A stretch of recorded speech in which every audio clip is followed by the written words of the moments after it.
Hello everyone, I am Antoinette Olita, and together with my partner Sarah Carino, we will be discussing about the clinical and counseling assessment. For the overview, I will be discussing the following: the diagnosis of mental disorders, the interview and clinical assessment, case history data, and psychological test. Let's start by differentiating counseling and clinical psychology. For clinical psychology, it is defined as the branch of psychology that focuses on the prevention, diagnosis, and treatment of abnormal behavior and focus their research and treatment efforts on the more severe forms of behavior pathology. And just like clinical psychology, counseling psychology is concerned on the prevention, diagnosis, and treatment of abnormal behavior. However, it focuses more on everyday types of concerns and problems, such as those related to marriage, family, academics, and career. A counseling psychologist has a stronger focus on healthy individuals who have fewer pathological mental problems. However, a clinical psychologist has a stronger focus on those with a psychosis or other serious mental illness.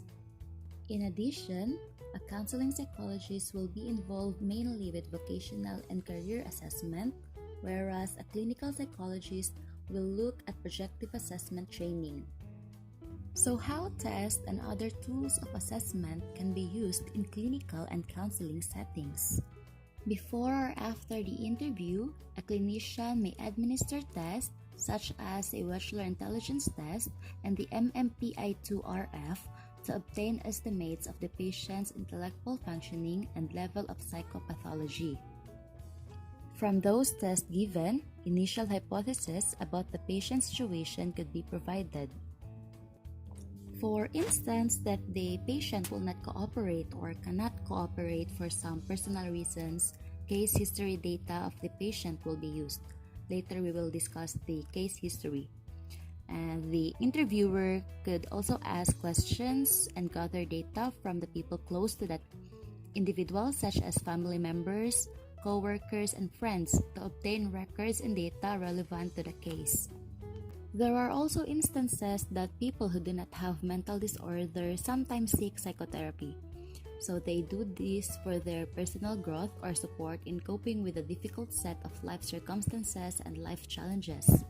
Some people come to counseling psychologists too to help them find or determine what occupations they might enjoy and which occupations would be sufficiently challenging yet not overwhelming for them.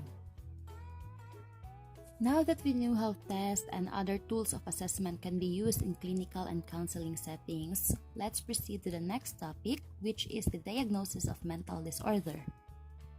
So what comes first in your mind when you hear diagnosis of mental disorder? I assume some of you think about the different mental disorders and the DSM book. So first, we have here the objective of clinical assessment, and that is to diagnose mental disorders, to determine its nature and cause. And the reference source for making diagnosis is the American Psychiatric Association's Diagnostic and Statistical Manual, or what we know as the DSM-5 or DSM. So we have here a picture of the manual with its different editions. In the center is the latest edition of the manual, the Diagnostic and Statistical Manual 5th edition, or the DSM-5. So the DSM-5 is the current edition of the DSM, containing the names, descriptions, as well as the symptoms and other criteria necessary for diagnosing a specific mental disorder. DSM-5 lists all the criteria that have to be met in order to diagnose each of the disorders listed. It also contains a listing of conditions that may not be officially named as psychiatric disorders until further research has been completed. So while there are no treatment plans in the DSM-5, a psychiatric diagnosis provides a starting point for utility-related considerations regarding the therapy, medication, or other intervention that may have the best chance of achieving remission or cure. Next is the incidence and prevalence. So, a common diagnostic system affords researchers the ability to compile statistics on the incidence and prevalence of specific disorders. So, we have here incidence. It refers to the rate of new occurrences of a particular disorder or condition in a particular situation. Take note on the rate of the new occurrences. And prevalence is the approximate proportion of individuals in a given population at a given point in time who have been diagnosed or otherwise labeled with a particular disorder or condition. So, the incidence, it only takes the new cases of the disease or disorder into account in the population, while the prevalence, it takes both old and new cases into account. So next, we have here the different definition of disorder. For Jerome Wakefield, he conceptualized mental disorder as a harmful dysfunction. According to him, a disorder is a harmful failure of internal mechanisms to perform their naturally selected functions.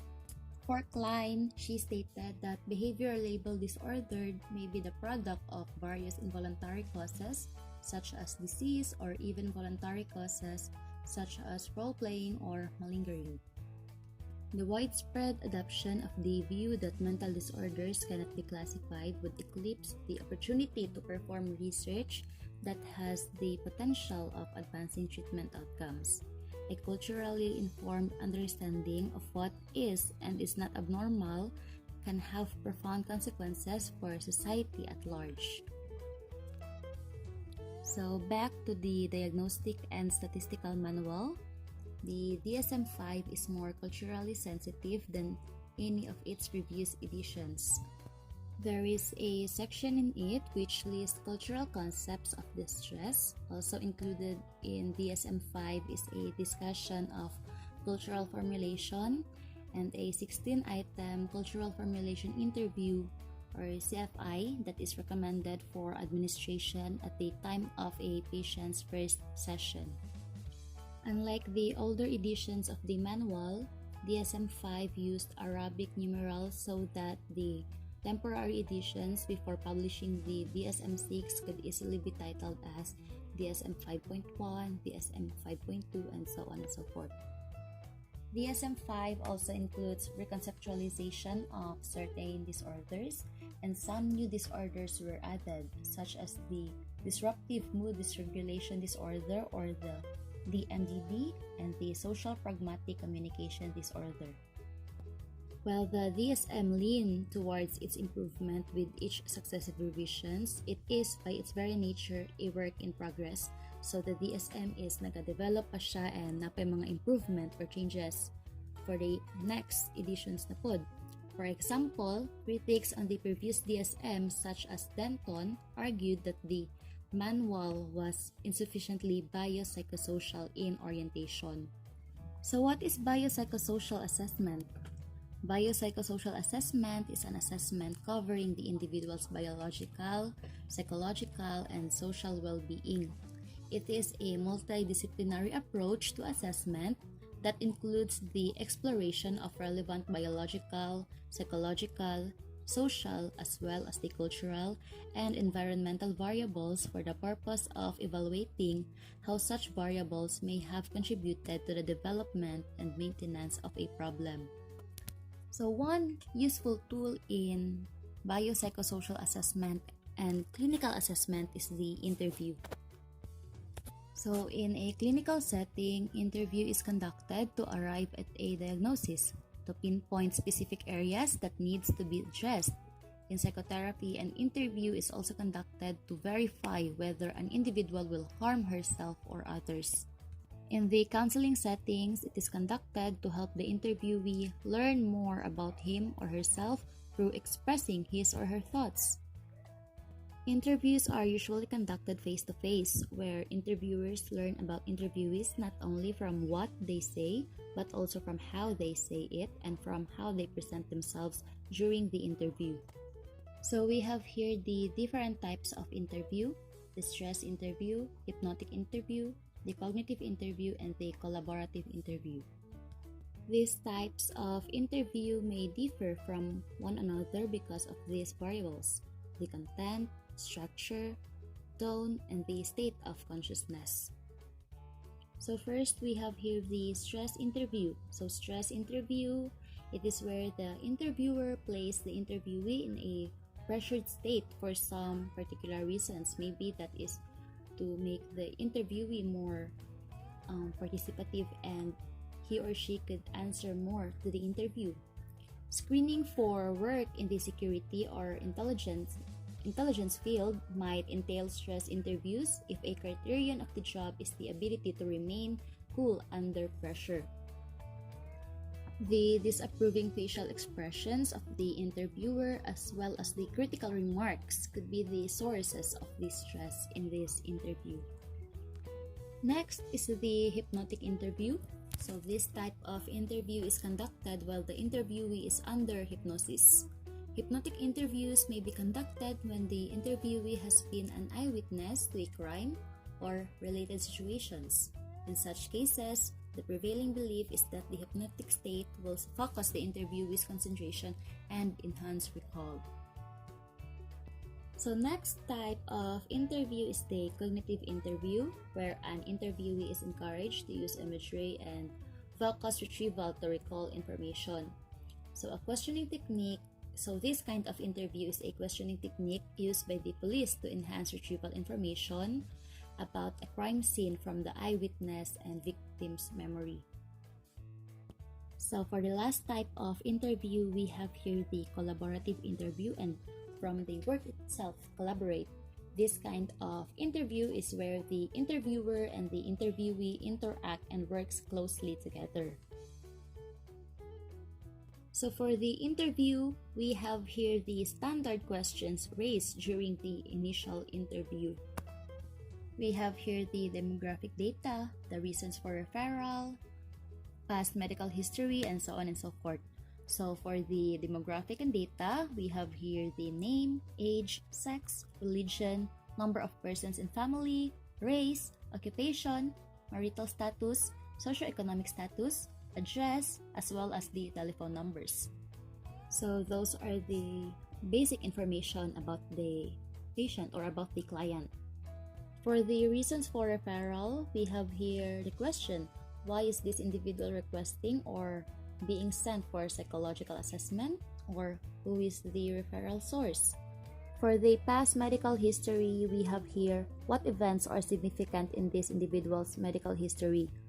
For the present medical conditions, we have here what current medical complaints does this individual have, or what medications are currently being used.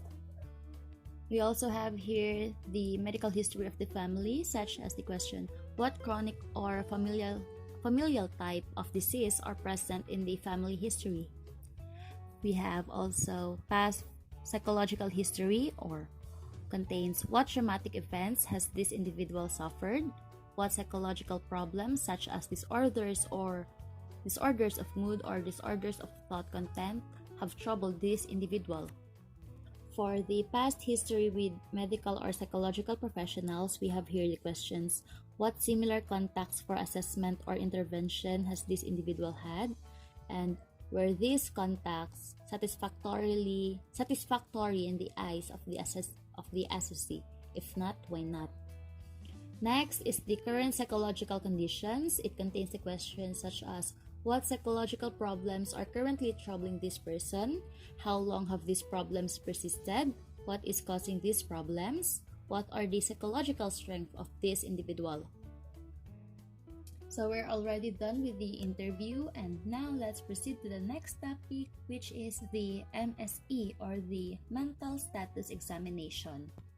So the MSE is the psychological equivalent of a physical exam that describes the mental state and behaviors of the person being seen.